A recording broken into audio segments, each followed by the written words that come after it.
មៃតាតៃមៀងពេជ្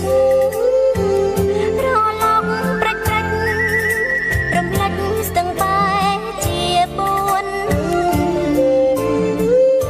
ព្រះសូបាំងកងសំរងកាំងកាងធម្មជាតិបានសាងសងខាងសំសួនកងមួយស្ទឹងពួនជួនជួបមាច់ឆាស្ទឹងបាត់មាត់ទឹកនឹកគ្រាស្ទូចត្រីចំណោបៃចំនួនចំណៃនេត្រាតាតៃលាក់ខ្លួនពួនថែធម្មជាតិទេសចរក្មេងគ្មានជ្រៀតទៅទេសនាសាងអនុសាឋានសួគ៌តាតៃអំទុកកៃយ៉ាងត្រជាងកែភ្នែរំទៅជាតិមាត់ព្រែកំពុងជ្រែកឡងត្រួយខ្ចីដងទេទុនតូវាយោយោធៀងចម្រៀងទេសចរកំដោរាត្រីចាន់ជាងរាវសីនឹងប្តីម្នររលឹមស្រស់ស្រូបឆ្ងាញ់ម្ហូបអ្នកកោះបងគៀក្តាមស្រស់ស្រស់ឪលឹកចេកភ្នងទឹកខ្មុំទុរេនបុរាណឋានកោះអណ្ដែតរសជាតិក្លិនខ្លែត្រជាងអារម្មណ៍ដល់ស្រីក្រមុំនៅព្រមចារីគេលងស្កប់ស្កល់យប់យល់សបាន់ស្រងស្រផ្លាប់ផ្លាន់ព្រៀបបានឋានសួគ៌លោកីរមណីយដ្ឋានស្អាតខ្នាតអន្តរជាតិសេវាកម្មទៀតល្អប្រជាប្រិយអង្គភិវឌ្ឍតាតៃដើម្បីទេសចរ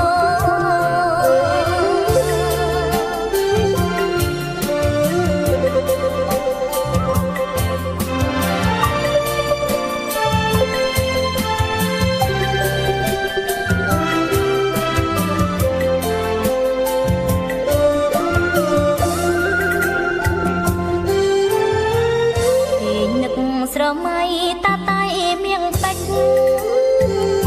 ររលកប្រាច់ប្រាច់រំលេចស្ទឹងបែជាពួនព្រាំងសូបាំងកងសំរងកាំងកាងធម្មជាតិបានសាងសងខាងសំសួនកងមួយស្ទឹងពួនជួនជប់មាច់ឆាស្ទឹងបត់មាត់ទឹកនឹកគ្រាស្ទូចត្រីចំណោបៃចំនួនចំណៃនេត្រាតាតៃលាក់ខ្លួនពួនថែធម្មជាតិទេសចរក្មេងគ្មានជ្រៀតទៅទេសនាសាងអនុសាឋានសួគ៌តាតៃអំទុកកៃយ៉ាងត្រជាងកែភ្នែរកទៅជាតិមាត់ព្រែកំពុងជ្រែកឡងត្រួយខ្ចីដងទេទុនតូវាយោយោធៀងចម្រៀងទេសចរកំដោរាត្រីចាន់ជាងរាសីនាំក្តីម្នរសង្កដានុពលមង្គលសេដ្ឋកិច្ចពលកម្មចាំបាច់សម្រាប់បង្រឹងសហគមន៍អ្នកក៏ទិញមូលដ្ឋានចំណានភូមិសាស្ត្រដឹកជូនភ្ញៀវច្បាំងសុវត្ថិភាពសមរម្យប្រើប្រាស់សហគមន៍ជាត្រីវិស័យ